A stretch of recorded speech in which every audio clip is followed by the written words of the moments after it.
The jade bracelet hit the marble floor with a sharp crack that echoed through the mansion's grand foyer. Park Jin-ho didn't flinch. He couldn't. Not when he was supposed to be blind. "Mr. Park, I'm so sorry."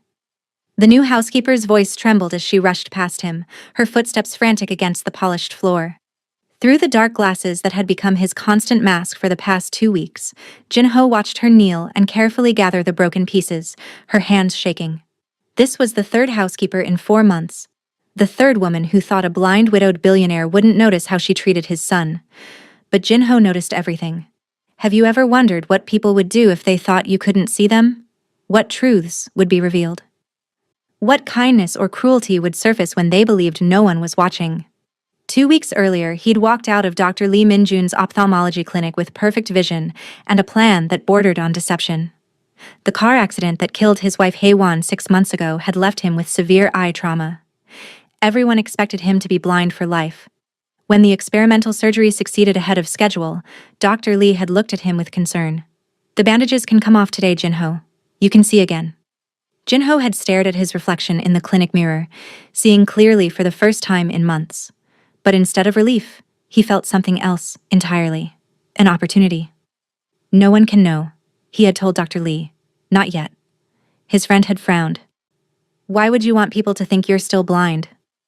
Jin-ho's jaw tightened as he remembered the nanny cam footage from 3 weeks prior.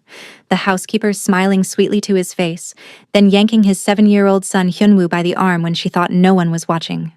The boy, who hadn't spoken a single word since his mother's death, dragged to his room like a burden. "I need to see who people really are when they think I'm not watching." Now, standing in his foyer with dark glasses hiding the truth, Jin-ho observed the new housekeeper with the intensity of a man who had learned that money couldn't buy genuine compassion. Mrs. Choi, his head housekeeper, had interviewed dozens of candidates. "This one is different," she'd said. "Foreign, Nigerian, desperate for work." Desperate people could be cruel or kind.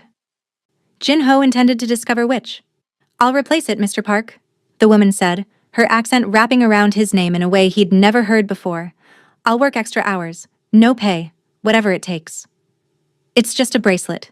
Jin-ho kept his voice neutral, his gaze fixed somewhere past her left shoulder as a blind man's would be. "My late wife had dozens." The silence that followed made him want to look directly at her, but he maintained his carefully practiced, unfocused stare. "Then it meant something to you," she said quietly. "I'm sorry for your loss, Mr. Park. And I'm sorry I was careless with her memory." Something in her voice made Jin-ho's chest tighten. Sincerity, perhaps. Or a very good performance. Time would tell. "What's your name again?" he asked. "Amara Okonkwo, sir. But everyone calls me Amara." "Mrs. Pua. Choi will show you to your quarters, Amara. You start tomorrow." He heard her sharp intake of breath, the surprise evident. You're still hiring me? Even after I broke..." "Everyone deserves a second chance." Jin-ho turned toward the stairs, his hand finding the banister with practiced ease. "My son is waiting for his dinner. I trust you know how to cook?" "Yes, sir, I do." As he climbed the stairs, Jin-ho's peripheral vision caught Amara bowing deeply, even though she thought he couldn't see it. A small gesture, but it told him something. Respect wasn't performance if no one was watching. Or so she believed. Hyunwoo's room was at the end of the second-floor hallway, past the family portraits that now felt like ghosts on the walls. Jin-ho paused outside the door, listening. Silence. Always silence. His son had stopped speaking the day Hae-won died, as if his voice had been buried with her. Every child psychologist in Seoul had theories: trauma, grief, selective mutism, but none of their expensive sessions had brought back Hyunwoo's voice. The boy simply existed in a world of silence, his eyes too old for his 7 years. Jin-ho knocked gently before entering. Hyunwoo sat by the window, an untouched bowl of rice and soup on his desk. The boy didn't turn around. "The new housekeeper starts tomorrow," Jin-ho said, moving carefully across the room as a blind man would, even though his son's back was turned. Habit had become second nature. "Her name is Amara. She's from Nigeria." No response. Hyunwoo continued staring out the window at the Seoul skyline, his small shoulders hunched. Jin-ho's heart cracked a little more. This was why he was doing this. Why he needed to know if Amara or anyone could reach the son he was slowly losing to grief. "I need you to eat, Hyunwoo. Please." The boy's hand moved slightly toward the bowl, then stopped. It was the same every night. A gesture toward compliance that never quite completed itself. Jinho left the room with that familiar weight of helplessness pressing on his chest. The next morning arrived with the kind of gray soul sky that matched Jinho's mood. He sat in his study, pretending to read a braille document that Mrs. Choi had placed on his desk, while actually watching the driveway through his dark glasses. At exactly 8 o'clock, a taxi pulled up. Amara Okonkwo stepped out wearing a simple blue dress and carrying a worn backpack.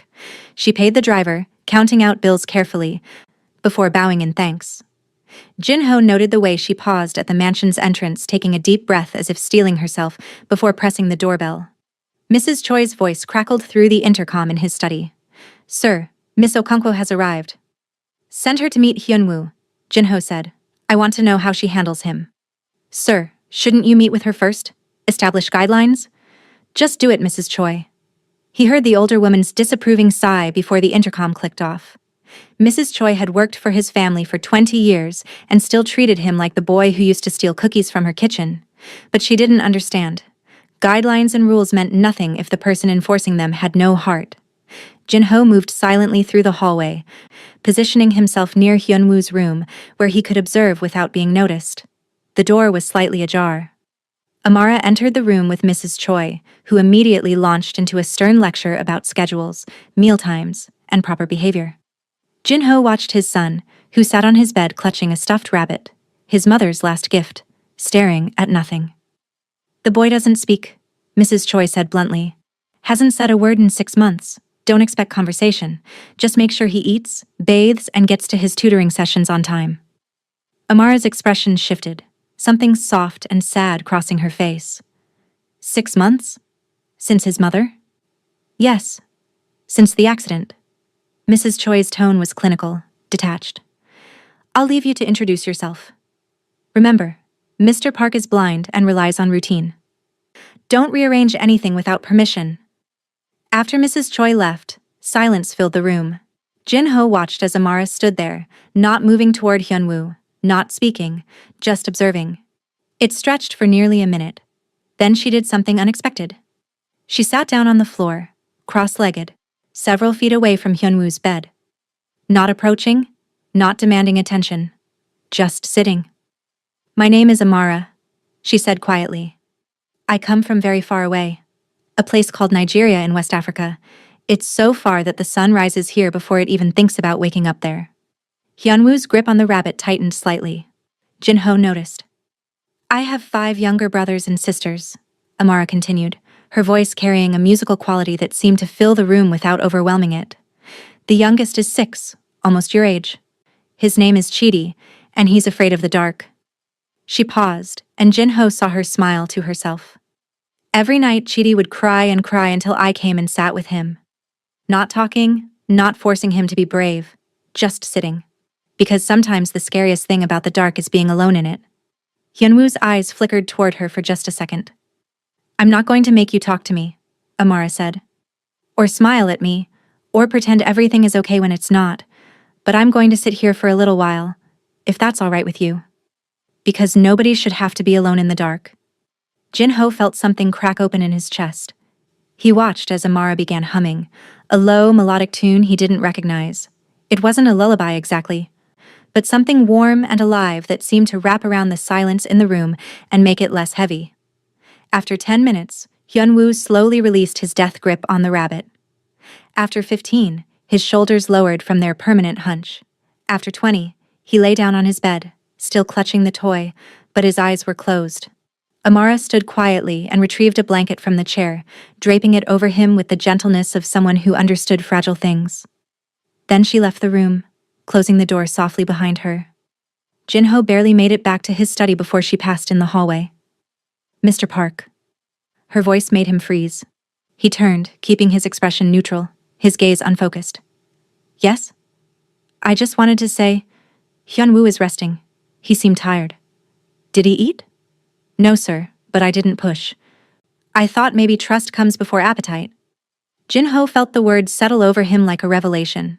Every other caregiver had forced food on Hyunwoo, had treated his silence as defiance rather than pain. But this woman, This stranger from across the world understood something fundamental about his son in 20 minutes. "You're very perceptive, Miss Okonkwo. I just remember what it's like to hurt Mr. Park, and I remember that nobody ever healed me by forcing me to be okay." She bowed and walked away, leaving Jin-ho standing in the hallway, his carefully constructed test suddenly feeling less like strategy and more like invasion. The first week passed in careful observation. Jin-ho maintained his performance flawlessly, bumping into furniture occasionally, asking for assistance with tasks he could easily do himself, keeping his dark glasses on from dawn until he retired to his private quarters at night. And he watched Amara. She never rushed Hyun-woo, never spoke to him in baby talk, or treated his silence as a defect. Instead, she narrated her own actions like a gentle stream of consciousness that required no response. "I'm making jollof rice today. It's a Nigerian dish. Every West African country fights over who makes it best. But obviously, it's us." She'd laugh at her own joke while Hyun-woo sat at the kitchen counter watching her move. "The secret is in the tomatoes. You have to let them cook down until they're sweet and deep red like sunset." Jin-ho would position himself nearby, pretending to listen to audiobooks while actually listening to her. "In Nigeria, we say it takes a village to raise a child. That means everyone helps everyone. Your neighbor's child is your child too." She'd chop vegetables with practiced ease. "I bet your mama cooked for you, didn't she? I bet she made your favorite foods and cut your sandwiches into special shapes." Hyunwoo's eyes would get glassy, but he never looked away. "It's okay to miss her," Amara would say softly. "It's okay to be sad. Sadness isn't something to fix. It's something to feel until it's ready to let you go." On the fourth day, Jin-ho staged a test. He deliberately left his study door open and knocked over a glass of water, then called out in feigned distress. "Mrs. Choi, I've spilled something." Footsteps rushed down the hall, but it wasn't Mrs. Choi who appeared. Amara ran in, saw the spill, and immediately grabbed his arm. "Mr. Park, don't move. There's glass on the floor. Let me help you." She guided him to a chair with such careful attention that Jin-ho felt guilt twist in his stomach. Then she cleaned up the mess, narrating every action so he'd know what she was doing. "I'm wiping up the water now. I'm picking up the glass pieces carefully. Don't worry, I'm checking to make sure I got all of them." When she finished, she knelt beside his chair. Jin-ho could feel her presence, close, but not invasive. "Mr. Park, I've been thinking. The furniture in here is beautiful, but some of these side tables are in awkward positions. Would you mind if I rearrange them slightly? Just so you won't bump into them." "You don't have to do that." "I know. But I'd like to, if you'll let me." Jin-ho nodded, not trusting his voice. She spent the next hour restructuring his study, explaining every change, asking his permission for each adjustment. It was kindness without pity, assistance without condescension. That night, he stood outside Hyunwoo's room again, listening. Once upon a time, Amara's voice drifted through the crack in the door. There was a little prince who lost his voice. Not because he couldn't speak, but because the words hurt too much to say. Jin-ho heard the rustle of pages. She was reading from a book, but the story was clearly her own invention. The prince lived in a beautiful castle with his father, the king, and the king loved his son more than all the gold in all the kingdoms. But the king was sad too, because he didn't know how to tell his son that it was okay to hurt, that being broken didn't mean being alone. There was a pause, then the sound of Hyunwoo shifting in his bed. One day, a traveler came to the castle. She didn't have magic potions or special powers. She just had a heart that knew what loneliness felt like. And you know what she did? Silence. She sat with the prince in his silence. She didn't try to fix him or change him. She just reminded him that he was loved, even in the quiet, especially in the quiet. Jin-ho's hand pressed against the doorframe as his throat constricted. And slowly, very slowly, the prince remembered that his voice wasn't gone. It was just resting, waiting for the day when words felt safe again. The next morning, Hyunwoo came to breakfast. He sat at the table without being called, without being reminded. Amara placed a plate of scrambled eggs and toast in front of him, cut into small triangles. "Good morning, brave one," she said cheerfully. "I made your father's eggs too. But I think I put too much salt in his. Don't tell him." And then, impossibly, miraculously, the corner of Hyunwoo's mouth twitched. Not quite a smile, but the ghost of one. Jin-ho's hand tightened around his coffee cup so hard he thought it might shatter. By the end of the second week, the mansion felt different. lighter somehow. Amara had a way of filling spaces with warmth that had nothing to do with temperature and everything to do with presence. She sang while she worked, songs in languages Jinho didn't understand, but felt in his chest. She told stories about her family in Lagos, about her father who fixed radios, and her mother who could argue anyone into submission. Mama once argued with a government official for 3 hours about a road that needed fixing, Amara told Hyunwoo while they folded laundry together. The boy had started following her everywhere, a silent shadow. She didn't stop until he agreed to send workers, then she made him tea and cookies because she said even stubborn men deserve sweetness. Hyunwoo watched her hands move, mimicking her folding technique with intense concentration. "You're good at this," Amara praised. "You have careful hands. Your mama taught you well." The boy froze. Then slowly, he nodded. It was the first acknowledgement of his mother he'd made in 6 months. Jinho had to leave the room before they saw his reaction. But it was that same evening when everything shifted. Jinho was in his study, struggling with the deception more each day. Watching Amara care for his son with such genuine devotion while lying to her about his vision felt increasingly wrong. He was considering ending the charade when he heard raised voices from the foyer. "I saw you pocket those bills." Mrs. Choi's voice was sharp with accusation. "Don't you dare lie to me." Jinho's blood went cold. He moved quickly toward the sound, his dark glasses nearly slipping in his haste. In the foyer, Mrs. Choi stood with her arms crossed, glaring at Amara, who looked stricken. Hyunwoo was on the stairs, his eyes wide with fear. "I didn't take anything, Mrs. Choi. I counted the household cash this morning. 200,000 won is missing. You were the only one near the office. I haven't been in the office. I wouldn't—" Amara's voice cracked. "Mr. Park, please. I would never steal from you."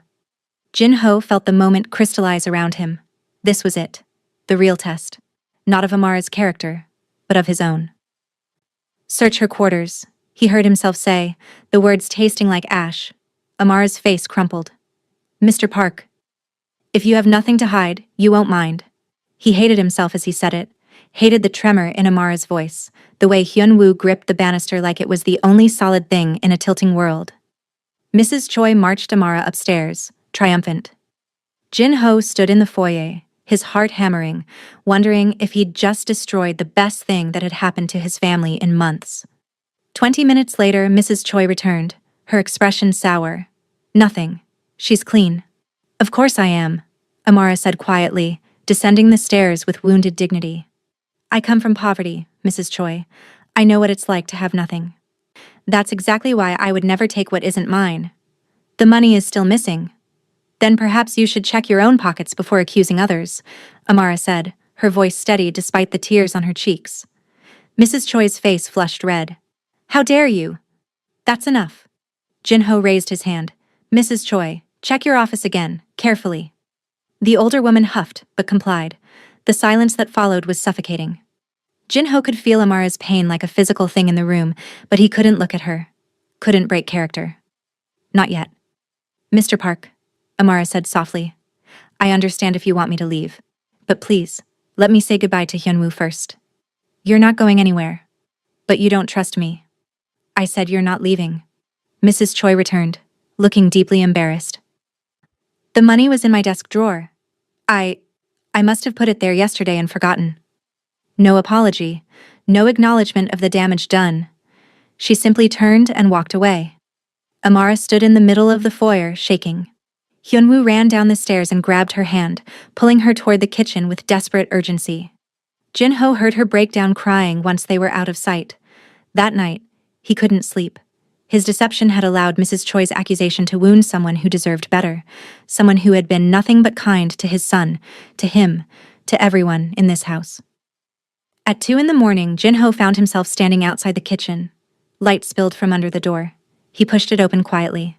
Amara sat at the counter, her phone pressed to her ear, speaking in rapid Yoruba. She was crying softly. And though Jinho couldn't understand the words, he understood the tone. Hurt, exhaustion, homesickness.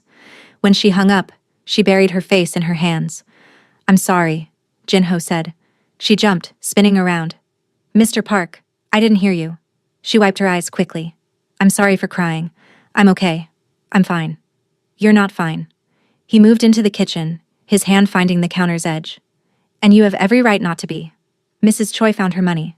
It was a misunderstanding. It was an accusation that never should have been made. Jinho's jaw clenched. You've been nothing but exemplary, and you were treated with suspicion because I'm foreign, Amara finished quietly. Because I'm different. Because people who look like me are easy to blame. The truth of it sat heavy between them. I want you to know, Jinho said carefully, that I believe you. I believe in your character. My son. His voice caught. Hyunwoo hasn't responded to anyone the way he responds to you. You've given him something I couldn't. Something I'd begun to think he'd lost forever. Hope, Amara whispered. Connection. She was quiet for a long moment. Mr. Park, can I ask you something? Of course. Do you ever get tired of the darkness? The question struck him like a physical blow. What do you mean? Being blind, not seeing your son's face, not seeing the world around you. Does it make you angry? Jinho's carefully constructed walls trembled. Every day. I thought so. Amara's voice was gentle. Because I see the way you turn your head towards sounds, the way your hands tighten when Hyunwoo is nearby, like you're trying to reach through the darkness to touch him. It's the worst kind of helplessness, Jinho admitted, the words spilling out before he could stop them. Knowing he's hurting and not being able to see it in his eyes. Not being able to watch him heal. But you can feel it, can't you? Amara moved closer. You can feel when he's in the room. When he's sad. When he's starting to come back to himself. How do you know that? Because love doesn't need eyes, Mr. Park. It needs presence. And you're always present for him, even when you can't see him. Jinho's throat closed. Here he was, lying about his blindness, and she was giving him grace he didn't deserve. Can I tell you something? Amara asked. Please. The first time I saw Hyunwoo, I saw myself. When I was 8, my father died. And I stopped speaking for 3 months. Not because I couldn't, but because every word felt like admitting he was really gone. What brought you back? My grandmother. She told me that silence was okay, but silence wasn't the same as forgetting. That I could speak and still honor my grief. That my voice wasn't a betrayal of my love. Jinho felt tears pressing behind his dark glasses. What did you tell him? He asked. When you read him that story about the prince who lost his voice? Amara smiled sadly. I told him that healing doesn't mean forgetting, that his mother would want him to find his voice again. That love doesn't end just because someone does. Do you think he believed you? I think he's trying to. They stood in the kitchen, 2 people separated by lies and truth, connected by a small boy who needed them both. Thank you, Jinho said finally, for seeing him, for seeing what he needs. Thank you for trusting me with him, Mr. Park. He's a remarkable child. He has a remarkable person taking care of him. Amara's breath caught, and Jinho realized how close they were standing. He could smell her perfume, something floral and warm. Could feel the heat radiating from her skin. I should let you rest, she said softly. It's late. Amara. Yes? Don't leave. Not because of Mrs. Choi or anyone else. Stay. Hyunwoo needs you. Only Hyunwoo? The question hung in the air like a confession waiting to be made. Jinho's heart hammered against his ribs. Good night, Miss Okonkwo. He left before she could see through his glasses to the truth burning in his eyes. The next week brought a breakthrough that shattered Jinho's resolve. He was in his study reviewing actual Braille documents to maintain appearances when he heard laughter. Real, genuine laughter. He moved to the doorway and saw them in the garden, Amara and Hyunwoo, covered in flour, making what appeared to be Nigerian chin-chin. She was teaching him to roll the dough, and every time he made a misshapen piece, she'd laugh and make an even worse one. See? Mine looks like a tiny shoe. Yours is much better. Hyunwoo's whole face was lit up with joy. He pointed at her flour-covered nose and his shoulders shook with silent giggles. Are you laughing at me, young man? Amara gasped in mock offense. I'll have you know this is the latest fashion in Lagos. She booped his nose with flour and Hyunwoo's mouth opened. Don't! The word exploded into the garden like a firecracker. Amara froze. Hyunwoo's eyes went wide, his hand flying to his mouth as if he could shove the word back in. Hyunwoo, Amara whispered, tears streaming down her face. You spoke. Oh my God, you spoke. The boy stared at her, terrified and amazed in equal measure. Say it again, she encouraged gently. Whatever you want to say. Anything at all. Hyunwoo's eyes found his father standing in the doorway. Jin-ho's entire body had gone rigid. Appa? Hyunwoo said, his voice rusty from disuse. Appa, I talked. Jin-ho couldn't help it. His gaze snapped directly to his son's face, sharp and focused and completely, utterly wrong for a blind man. Amara's head turned slowly toward him. Their eyes met. And in that instant, she knew. Mr. Park, she said slowly, her voice shaking. Your eyes. Jin-ho's hand went to his dark glasses, but it was too late. The truth was written all over his face, in the way he was looking directly at his son, in the tears on his cheeks that he could see reflecting the afternoon sun. You can see, Amara breathed. You've always been able to see. Hyunwoo looked between them, confused. Appa, what's wrong? Nothing's wrong, buddy, Jin-ho managed. Go inside and wash up, okay? Amara and I need to talk. The boy hesitated, but Amara nodded encouragingly. Go on, brave one. I'll be there soon. Once Hyunwoo disappeared into the house, Amara turned to Jin-ho with an expression that cut him to the bone. Betrayal, hurt, anger. How long? She asked. Since before you arrived. You've been pretending this whole time, watching me, testing me. Her voice rose with each question. Was any of it real? Or was I just some experiment? It wasn't like that. Then what was it like, Mr. Park? She stepped closer, flowers still dusting her clothes, tears cutting tracks through it on her face. Tell me what it's like to lie to someone who's been caring for your child, who's been helping you around your own house, who's been opening her heart to your family. I needed to know. The words burst out of him. Do you have any idea what it's like to watch person after person smile to your face and then hurt your son the moment they think you're not watching? I had to know if you were real. So you lied to me, manipulated me. I was protecting my son. By treating me like I was already guilty? Amara's hands shook. I have done nothing but care for Hyunwoo, nothing but try to help him heal. And you've been watching me like I'm some kind of criminal this whole time. That's not fair. Fair? She laughed bitterly. You want to talk about fair? I left my family. I left my home. I work myself to exhaustion for people who look at me with suspicion every single day. And the one person I thought saw me, the one person I thought understood. You were lying to me. Jin-ho felt like he was drowning. Amara, please. Did you watch me cry last night? When Mrs. Choi accused me of stealing, did you see that? His silence was answer enough. You saw me break down, and you did nothing. You let me believe you were blind and helpless when you could have defended me, when you could have told Mrs. Choi she was wrong. I told her to search again. After you told her to search my room. Amara's voice cracked. Do you have any idea what that felt like? To be violated like that? To have my integrity questioned? I'm sorry, Jin-ho said desperately. I'm so sorry. You're right. I should have stopped it immediately. You should have been honest with me from the beginning. I couldn't risk it. Not with Hyunwoo's well-being. His well-being? Amara's eyes flashed. I've done nothing but prioritize his well-being. I've held him when he cried. I've sat with him in his silence. I've given him everything I have to give. And you were just watching, judging, deciding if I was worthy. That's not how it was. Then how was it? She stepped so close he could see the gold flecks in her brown eyes, could see the pain he'd caused written in every line of her face. Tell me, Jin-ho, how was it? His name in her mouth, without the formal address, felt like intimacy and accusation all at once. I was wrong, he admitted. I thought I was being careful, being protective. But I was just being a coward. I was afraid of being hurt again, of Hyunwoo being hurt again. So I hurt you instead. I hurt you when you'd done nothing to deserve it. You're right. I didn't deserve it. Amara stepped back, putting distance between them. I need time to think. Please don't leave, Jin-ho said, hating how desperate he sounded. Hyunwoo needs you. Hyunwoo needs honesty. He needs people who don't lie to him. She wiped her eyes. I need to figure out if I can trust you. If I can trust any of this.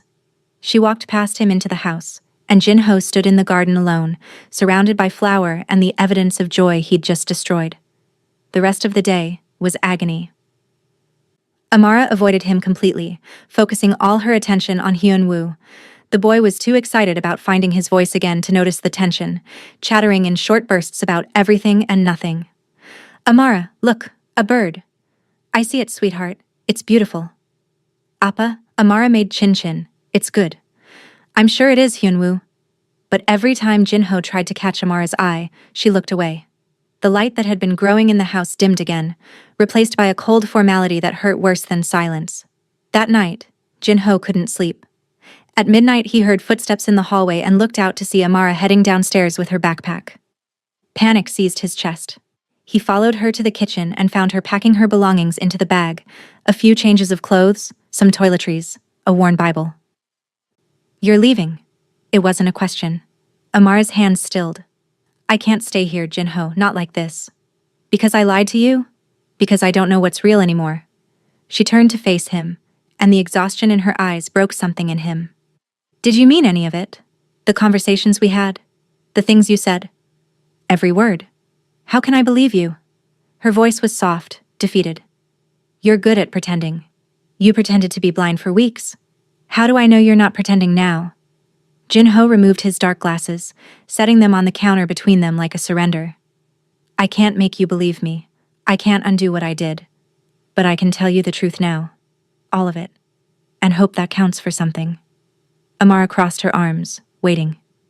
My wife Haewon died in a car accident. I was driving. His voice was steady. Clinical. The only way he could get through it. We hit black ice and the car flipped. She died on impact. I woke up in the hospital with severe eye trauma and a son who wouldn't speak. I'm sorry, Amara whispered. Everyone told me I'd be blind forever. And for months, I was. I learned to navigate the house, learned Braille, learned to live in darkness. And in that darkness, I hired caregivers for Hyunwoo. But I had nanny cams installed because something felt wrong. He pulled out his phone, scrolled to a video, and handed it to her. Amara watched the footage, a middle-aged woman yanking Hyunwoo by the arm, speaking harshly in Korean. The boy's face was blank, accepting the treatment as if he deserved it. There were 3 before you, Jinho continued, 3 women who smiled at me and hurt my son. So when the surgery worked, when I could suddenly see again, I thought if I kept pretending, I could finally know the truth about people. I could protect him. So you used your blindness as a test? Yes. And it was wrong. It was cruel and manipulative. And I justified it by telling myself it was for Hyunwoo's sake. But really, he met her eyes. I was just afraid. Afraid of trusting the wrong person again. Afraid of failing my son again. Amara set the phone down. What changed? You did. Jinho's voice roughened. From the first day, you were different. You didn't see Hyunwoo as a job or a burden. You saw him as a child who was hurting. You sat with him in his silence. You gave him space to heal. And every day, I watched you give pieces of yourself to make him whole again. Then why didn't you tell me the truth? Because by the time I realized I should, I was in too deep. And I was afraid. He took a step closer. I was afraid that if you knew I'd been watching, you'd leave. That you'd hate me. That you'd take away the only light Hyunwoo has known since his mother died. So you let me believe a lie instead. Yes. And I'm sorry. I'm so deeply sorry, Amara. You deserved honesty from the beginning. You deserved trust. Instead, I gave you suspicion and surveillance. Tears slipped down her cheeks. Do you know what hurts the most? Not that you lied, but that you watched me be accused of stealing and said nothing. You let Mrs. Choi humiliate me. You let her search my room like I was a criminal. I know. And there's no excuse for that. None. Jinho's hands clenched at his sides. I told myself I was maintaining the test, but really, I was just being a coward. I should have defended you immediately. I should have fired Mrs. Choi on the spot. Instead, I let you be hurt because I was too committed to my deception. Why? Amara's voice broke. Why did you choose your lie over my dignity? Because I'm broken, Jinho said simply. Because losing Haewon broke something in me, and I've been operating from fear instead of faith. Fear that everyone would hurt my son. Fear that I couldn't trust my own judgment. Fear that letting anyone close would mean losing them too. He moved closer until only the kitchen island separated them. But watching you with Hyunwoo these past weeks, seeing the way you love him without expecting anything in return, The way you show up every single day with kindness, even when you're exhausted, even when Mrs. Choi treats you like you're less than. Amara, you've been showing me what courage actually looks like, what trust looks like, and I've been too blind to see it. That's the problem, Jinho. You weren't blind. You saw everything. You just chose to see it in secret. You're right, and I can't change that. But I can promise you this. No more lies. No more tests. If you stay, you'll have complete honesty from me. About everything. Amara was quiet for a long moment, her fingers tracing the zipper of her backpack. When Mrs. Choi accused me of stealing, she said finally, I called my mother. That's what you heard in here last night. I told her I wanted to come home, that I was tired of being treated like I didn't matter. Jinho's chest tightened. You know what she told me? Amara's smile was sad. She said, Amara, you've always run toward the broken things. Broken radios, broken hearts, broken people. That's your gift. But sometimes the broken things can cut you. She told me to be careful, to protect my heart. Your mother is wise. She is. And she taught me that people make mistakes. That grace is a choice, not a feeling. Amara looked at him with raw honesty. But Jinho, I don't know if I can work in a place where I'm not trusted, where I have to wonder if I'm being watched, judged, tested. You won't be. Not anymore. How can I know that? Because I'm giving you something I've never given anyone. Jinho pulled out his phone again, opened an app, and turned the screen toward her. The nanny cam system. Every camera in this house. I'm deleting it right now. In front of you. He pressed delete.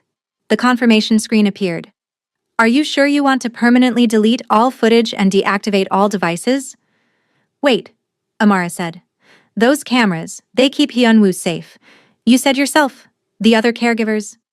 I don't need cameras to know you'll keep him safe. I've seen who you are, the real you, and I trust you completely. He pressed confirm. The screen went dark. There, Jinho said. No more watching. No more testing. Just trust. Amara stared at the phone, then at him. You really just deleted your security system. I deleted my fear. There's a difference. That was stupid, she whispered. Probably. But it's also the truth. I trust you, Amara Okonkwo. Not because I've tested you and you passed, but because of who you are when nobody's watching. That's the person I want caring for my son. That's the person I... He stopped himself. The person you what? Jinho took a breath. The person I've come to care about deeply. Not just as Hyunwoo's caregiver, but as someone who's brought light back into this house. Into my life. Amara's breath caught. I'm not asking you to feel the same way, Jinho continued. I'm just asking you to stay.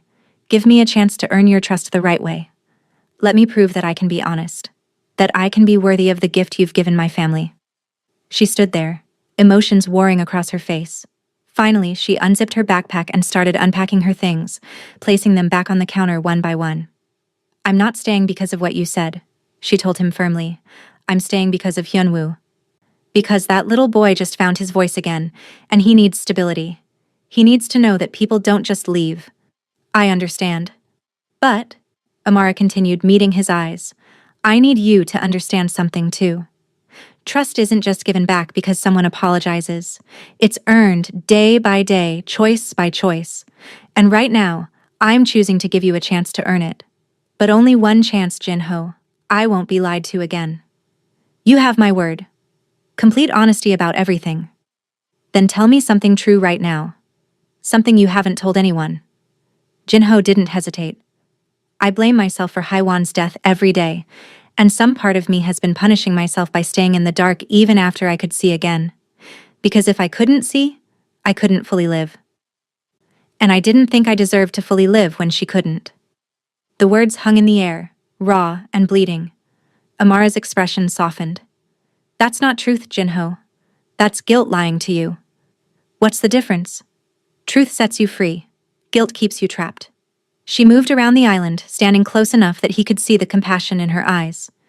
Haewon's death wasn't your fault. Weather and road conditions and terrible timing. That's what killed her.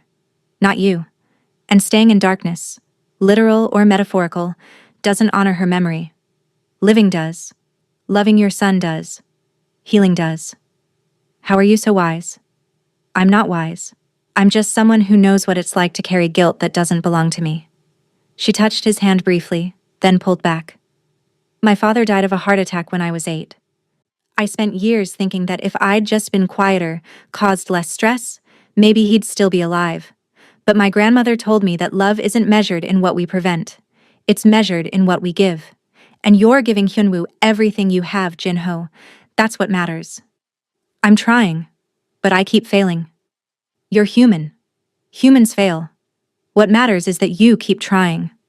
She picked up a dish towel, wiped her eyes. Now it's late, and tomorrow Hyunwoo is going to wake up wanting to talk our ears off. We should sleep. Amara? Yes? Thank you.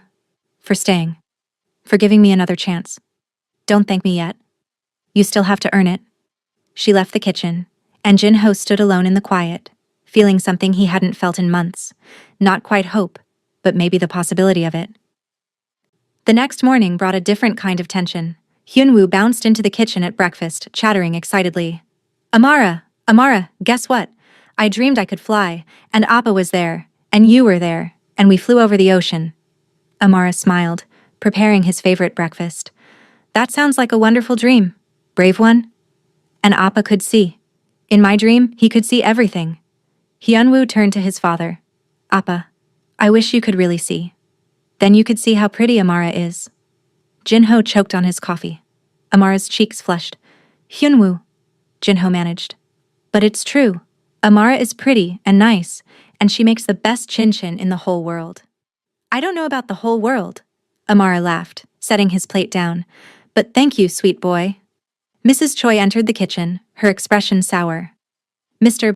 Park, I need to discuss the household accounts with you. Not now, Mrs. Choi. But sir, it's important. I said not now. Jinho's voice was firm. Actually, Mrs. Choi, I'd like you to apologize to Miss Okonkwo for your accusation yesterday. The older woman's face went rigid.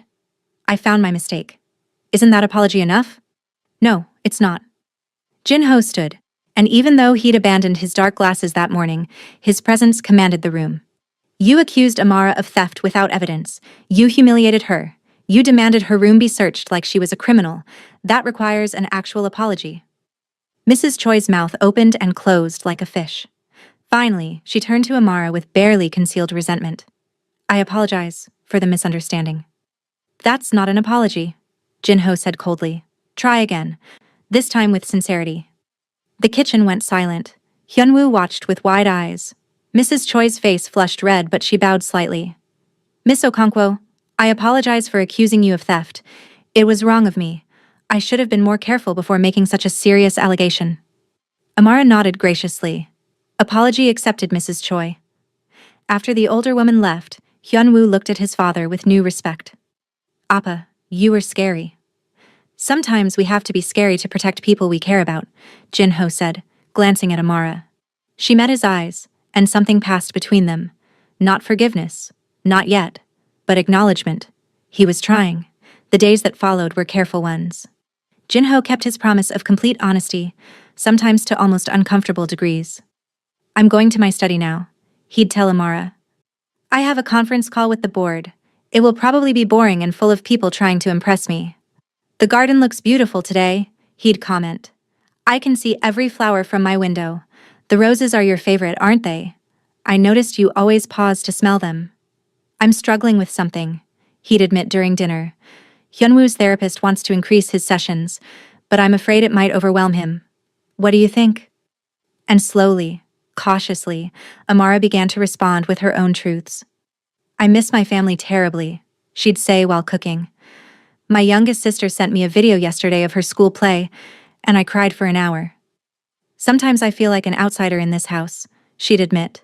Like no matter how hard I work, some people will always see me as temporary. As less than. I'm scared of caring too much, she'd confess one evening while they watched Hyunwoo play in the garden. Because every time I let myself love something, it seems to slip away. These conversations, honest and raw, built something fragile between them. A foundation that might one day hold weight. 2 weeks after the confrontation, Hyunwoo came running into the house with a drawing. Appa, Amara, look what I made. It was a crayon drawing of 3 stick figures holding hands, one tall male figure, one female figure with dark skin and a bright smile, and one small figure in the middle. "That's our family," Hyunwoo announced proudly. Jinho's breath caught. Amara's eyes filled with tears. "Hyunwoo," she said gently. "Your family is you and your appa, I'm just—" "Your family too," the boy insisted. "Family is people who love you. And you love us, right?" Amara looked at Jinho, who was staring at the drawing like it held the secrets of the universe. "Yes," she whispered. "I do love you both." "Then you're family. Can we hang it on the fridge?" "Of course we can, brave one." As Hyunwoo ran to get tape, Jinho moved closer to Amara. "He's right, you know." "About what?" "About you being family. You've become essential to us, Amara. To both of us." "Jinho. I know you're still building trust in me. I know I haven't earned the right to ask for more. But I need you to know that what started as a test became something real. Somewhere between your first day and now, you stopped being the housekeeper and you became the person I think about when I wake up. The person I look for in every room. The person I want to tell everything to." Amara's hands trembled. "You can't say things like that." "Why not? I promised honesty." "Because I'm trying to protect my heart."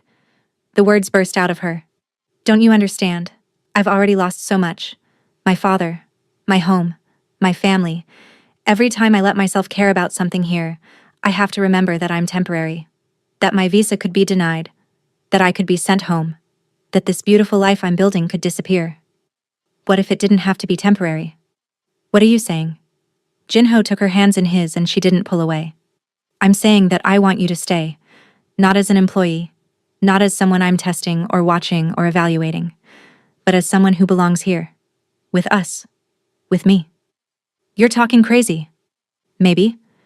But crazy is the only thing that makes sense anymore." He smiled and it transformed his whole face. "I've spent months in darkness, Amara. Real and metaphorical. And you brought light back. You brought joy back. You brought my son's voice back. You made me remember what it feels like to hope for something more than just surviving." "I'm scared," she whispered. "So am I. Terrified, actually. But I've learned something from you. Being scared doesn't mean we stop trying. It means we try anyway."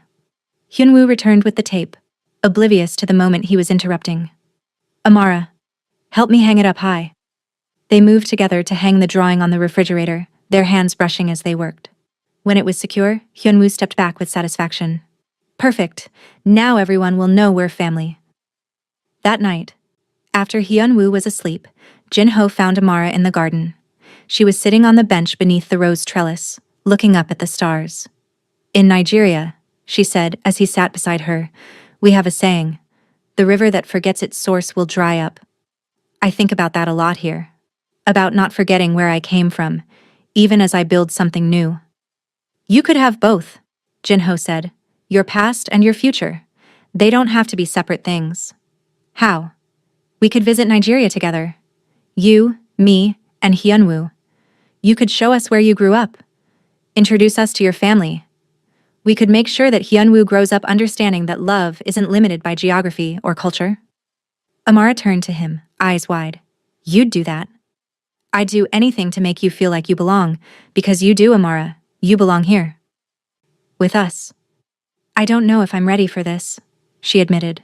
"For you. For whatever this is becoming." "Then we'll go slow. As slow as you need. I'm not going anywhere, and neither is my heart. It's yours. Whenever you're ready to take it." She leaned her head on his shoulder and they sat in the garden under the stars, two broken people learning to be whole together. "Jinho." "Yes?" "Thank you for being honest with me. Finally. Thank you for staying. For giving me the chance to be better. You're already better. You just needed to see it." They sat in comfortable silence until Amara finally spoke again. "I'm not ready to say I love you back. Not yet. But I'm ready to stop being afraid of the possibility." Jinho smiled in the darkness. "That's enough. That's more than enough." Inside the house, Hyunwoo's drawing hung on the refrigerator, a simple crayon representation of a family that had found each other in the most unexpected way. A Korean billionaire who had to lose his sight to truly see. A Nigerian woman who had traveled across the world to find home. and a little boy who had lost his voice and found it again in the safety of their love. The next morning brought a brightness that felt almost tangible. Hyun-woo woke up singing, a Korean children's song that Amara had taught him, mixed with words from a Nigerian lullaby. The combination was chaotic and off-key and absolutely perfect. Jin-ho stood in the kitchen making coffee when Amara entered. She'd put her hair up in a colorful wrap, something she hadn't worn since her first day. "It's beautiful," he said. She touched it self-consciously. "I stopped wearing them because Mrs. Choi said they were unprofessional, but I woke up today and thought, this is who I am, professional or not. You're perfect exactly as you are." Amara's smile was shy but genuine. "You're getting better at this honesty thing." "I had a good teacher." Hyun-woo bounced into the kitchen and stopped short, staring at Amara's wrap. "Wow, Amara, you look like a queen." "Thank you, brave one." "Can I wear one too?" Amara laughed. "Of course. I'll teach you how to tie it after breakfast." They ate together, the three of them, and it felt like family in a way Jin-ho hadn't experienced since Haiwan's death. Different, but no less real, no less precious. After breakfast, as Amara showed Hyun-woo how to wrap fabric around his head, Jin-ho's phone rang. It was Dr. Lee. "I heard through the grapevine that you've stopped pretending to be blind," his friend said without preamble. "Want to tell me how that went?" "Badly at first. But maybe it's getting better." "The housekeeper?" "Her name is Amara, and she's not just a housekeeper, Minjun. She's everything." There was a pause. "Then I'm happy for you, my friend. You deserve this. You deserve to see the world clearly again. In every sense." After hanging up, Jin-ho returned to the living room to find Hyun-woo wearing a makeshift head wrap, striking poses while Amara took pictures on her phone, both of them laughing hysterically. "Appa, look, I'm King Hyun-woo of Seoul." "You certainly are, buddy." Amara caught his eye over Hyun-woo's head, and the smile she gave him was full of possibility. Of maybe. Of someday. And for the first time since the accident, since the darkness, since the lies and the loss and the loneliness, Jin-ho felt something settle in his chest. Hope. Not the fragile, desperate kind that breaks at the first sign of trouble, but the sturdy, enduring kind that's been tested and proven true. The kind of hope that comes from finally seeing clearly, not just with eyes, but with heart. "Come here," Amara called to him. "You need a wrap too. This is a family photo." And as Jin-ho let her wrap fabric around his head, as Hyun-woo collapsed in giggles at how silly they all looked, as they crowded together for a selfie that would be blurry and imperfect and absolutely beautiful, he realized something profound. He had spent weeks pretending to be blind so he could see the truth. But the real truth had been there all along, waiting for him to be brave enough to trust it. Love didn't require tests or surveillance or proof. It just required presence, honesty, and the courage to be seen. Truly seen. By someone who chose to stay anyway. "Perfect," Amara said, looking at the photo on her phone. "We look absolutely ridiculous and absolutely perfect." "That's because we are," Jin-ho said, pulling both her and Hyun-woo into a hug. And in that moment, with fabric on their heads and joy in their hearts, and a little boy's laughter echoing through a house that had been too quiet for too long, they were finally, undeniably, completely home. If you've made it this far in their journey, I'd love to hear from you. Drop a like on this video, subscribe to the channel, and share this story with someone who needs to be reminded that sometimes the hardest truths lead to the most beautiful transformations. Your support helps this community grow and allows me to keep bringing you stories that matter. Now, let me tell you what happened next. 3 months later, Jin-ho stood in the Seoul family court, his hand intertwined with Amara's. The judge looked over her glasses at them with an expression that gave nothing away. "Miss Okonkwo, you understand that what you're requesting is a significant legal commitment?" "Yes, Your Honor," Amara said, her voice steady. "I understand completely." "And Mr. Park, you're prepared to sponsor Miss Okonkwo's permanent residency based on her employment with your family?" Jin-ho squeezed Amara's hand. "Actually, Your Honor, I'd like to amend that petition." The judge raised an eyebrow. Amara turned to him, confused. "I'd like to sponsor Amara's residency not as an employee but as my fiancé." The courtroom went silent. Amara's mouth fell open. "Jin-ho, what are you?" He turned to face her fully, right there in the middle of the courtroom, and pulled a small velvet box from his pocket. I know we said we'd go slow. I know you're not ready, but I also know that I don't want to spend another day pretending that you're just someone who works for us. You're the woman I love. You're the woman who brought my son back to life. You're the woman I want to build a future with. He opened the box, revealing a simple gold band with a small diamond flanked by 2 stones, one blue sapphire, one emerald. The sapphire is for Korea. The emerald is for Nigeria. Because you were right. You shouldn't have to forget your source. You shouldn't have to choose between your past and your future. I want to give you both. Tears streamed down Amara's face. You said we'd go slow. I lied. Jinho smiled. Turns out I'm still not very good at waiting when it comes to things that matter. But I promise you, this is the last lie I'll ever tell. So what do you say, Amara Okonkwo? Will you marry me? The judge cleared her throat. Mr. Park, this is highly irregular. Wait. Amara held up her hand, her eyes never leaving Jinho's face. Your Honor, I need a moment.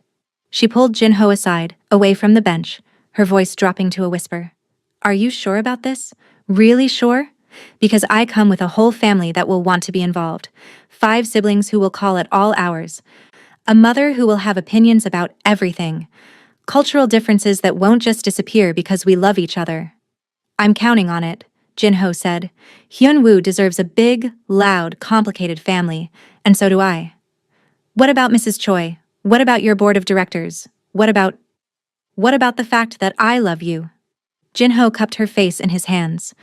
What about the fact that you make me laugh? That you challenge me? That you see me? Really see me? In ways no one else ever has? What about the fact that I don't want to wake up another morning without knowing that you're mine and I'm yours? Amara laughed through her tears. You're really bad at going slow. Is that a yes? She looked at the ring, then at him, then back at the ring. My mother is going to want a traditional Nigerian wedding. You know that, right? With music and dancing and probably 3 days of ceremonies. I can't wait. And my grandmother will want to interrogate you about your intentions. I'll pass any test she gives me, I promise.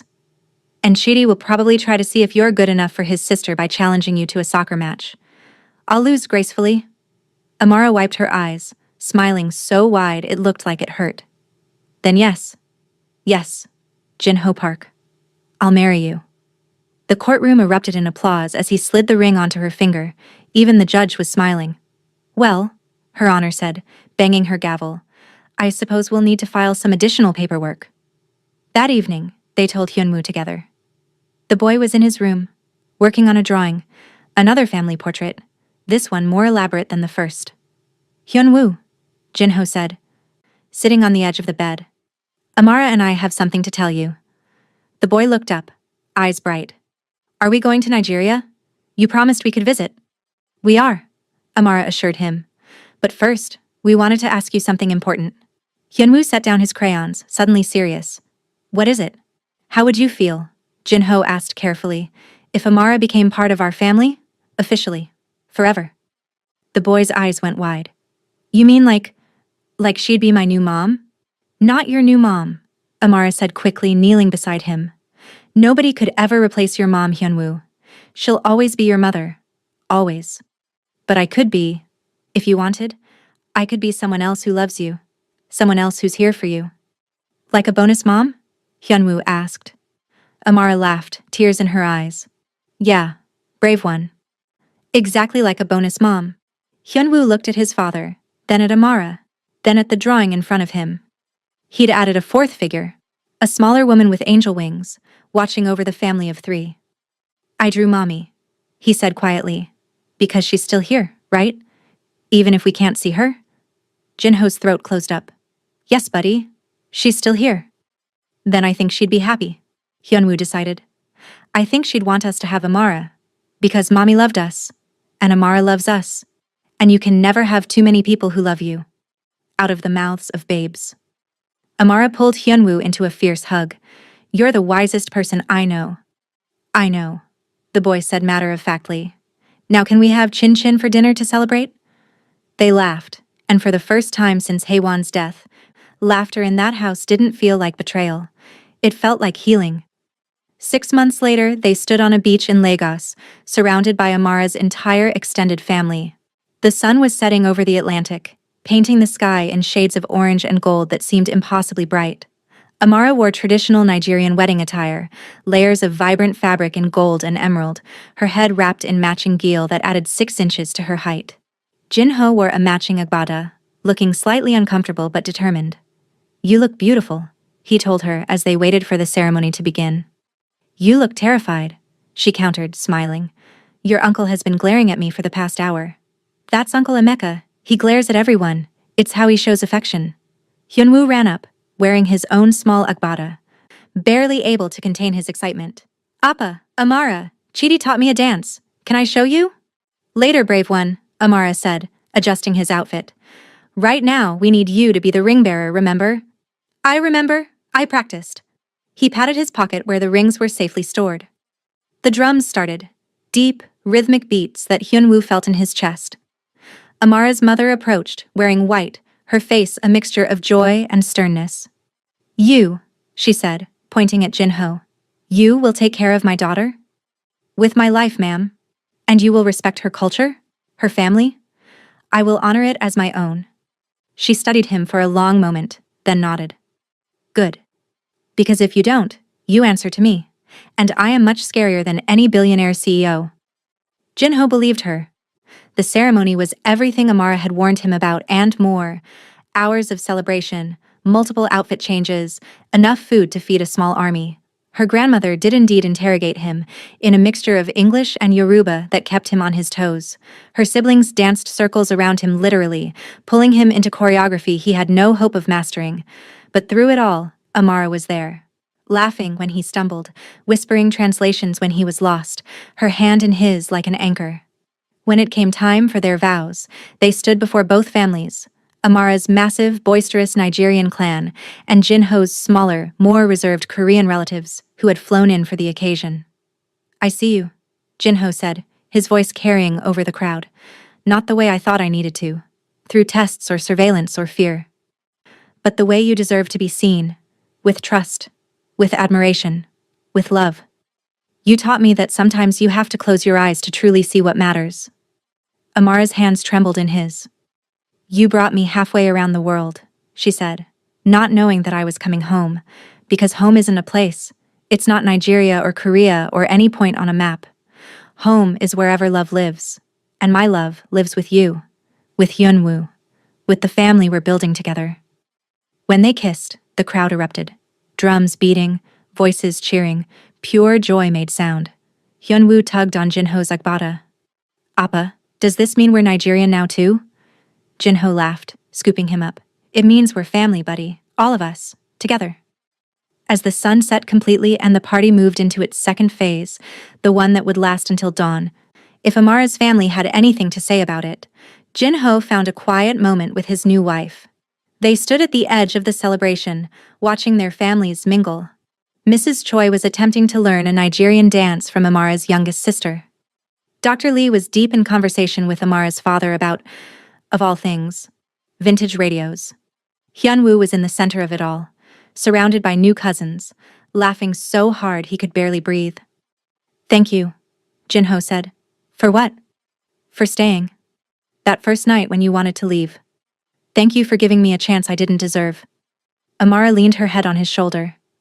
"You know what I realized?" "What?" "You were never really blind. Not in the way that mattered. You saw your son's pain. You saw when people were being cruel to him. You saw me, even when I was trying to hide how much this job meant to me." She turned to face him. "You just needed to learn to trust what you were seeing. And you taught me that. We taught each other. That's what love does. It teaches us to see clearly, even in the dark." The drums called them back to the celebration. Amara's mother was demanding that the newlyweds lead the next dance. Jinho groaned. "I'm going to embarrass you." "Probably," Amara agreed cheerfully. "But you'll be my embarrassment, and I'll love you anyway." They returned to the party, to the music and laughter and chaos of two families becoming one. And as Jinho stumbled through dance steps he'd never learned, as Amara shouted encouragement and corrections in equal measure, as Hyunwoo tried to imitate his father's terrible rhythm, something inside Jinho finally settled completely. He had spent so long in darkness, real and metaphorical, that he'd forgotten what light felt like. But now, surrounded by family old and new, holding the hand of the woman who'd taught him to trust again. Watching his son bloom with joy, Jin-ho understood something profound.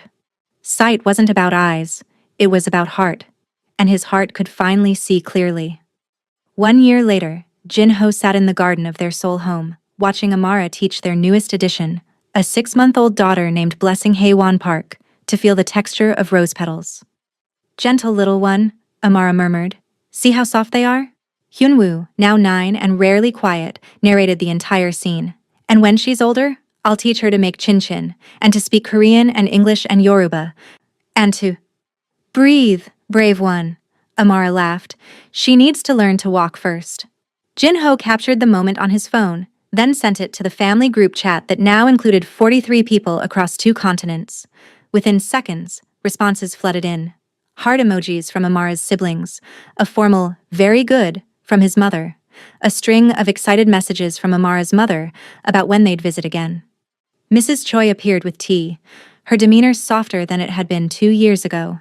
She'd never quite apologized for her initial treatment of Amara, but she'd shown up to both weddings, the Nigerian one and the smaller Korean ceremony they'd held for Jin-ho's business associates, and she'd cried when Blessing was born. "The baby is beautiful, sir," she said, setting down the tray. "She has her mother's eyes." "She does," Jin-ho agreed. "She sees everything." After Mrs. Choi left, Amara came to sit beside him, Blessing cradled in her arms. "What are you thinking about?" she asked. "About how different life looks now compared to 2 years ago. Better different or worse different?" "The best kind of different." He kissed her temple. "The kind where you wake up and realize you're living a life you didn't know you were allowed to want." Blessing grabbed his finger with her tiny hand, holding on with surprising strength. "She's got your stubbornness," Amara noted, "and your wisdom." "She's 6 months old, Jin-ho. She doesn't have wisdom yet." "She will. How could she not, with you as her mother?" Amara's eyes grew soft. "And with Haewon as her guardian angel.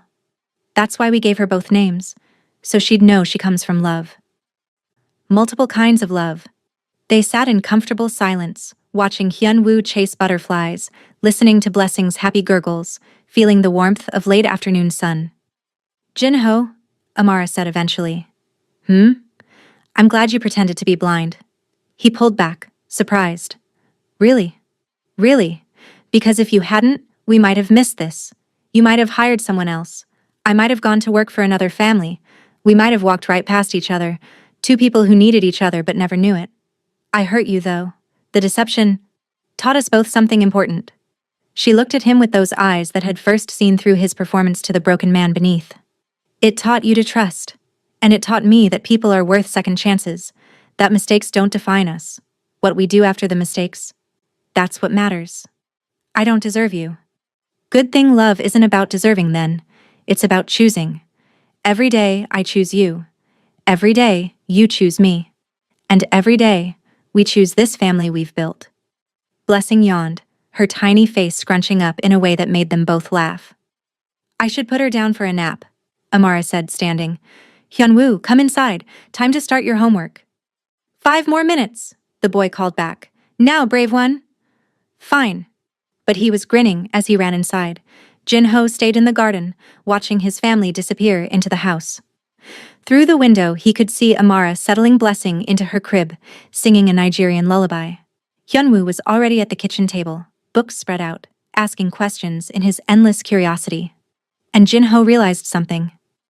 He'd spent weeks pretending he couldn't see, all so he could discover the truth about Amara. But the real truth had never been about her character or her kindness or her capacity to love his son. The real truth was simpler and more profound than any test could reveal. Sometimes you have to lose your sight to truly learn how to see. Sometimes you have to close your eyes to open your heart. And sometimes, the people who heal us are the ones we almost never let in. Jin-ho stood, ready to join his family inside, when his phone buzzed. A message from Dr. Lee. "Coffee next week? Want to hear how married life is treating you?" Jin-ho smiled and typed back. "I'll tell you the same thing I told you 2 years ago. I can finally see clearly, in every way that matters." He pocketed his phone and walked into his home, where the sound of Amara's voice reading to Hyunwoo mixed with Blessing's sleepy murmurs. Where the smell of jollof rice drifted from the kitchen, Amara had taught their cook how to make it properly. Where family photos line the walls, a beautiful blend of Korean and Nigerian faces, of past and present, of loss and love and everything in between. And as Jin-ho closed the door behind him, shutting out the world to embrace the life he'd built, he knew one thing for certain. He was home. Really, truly home. Not because of the mansion or the money or the prestige, but because of the woman who'd stayed when he'd given her every reason to leave.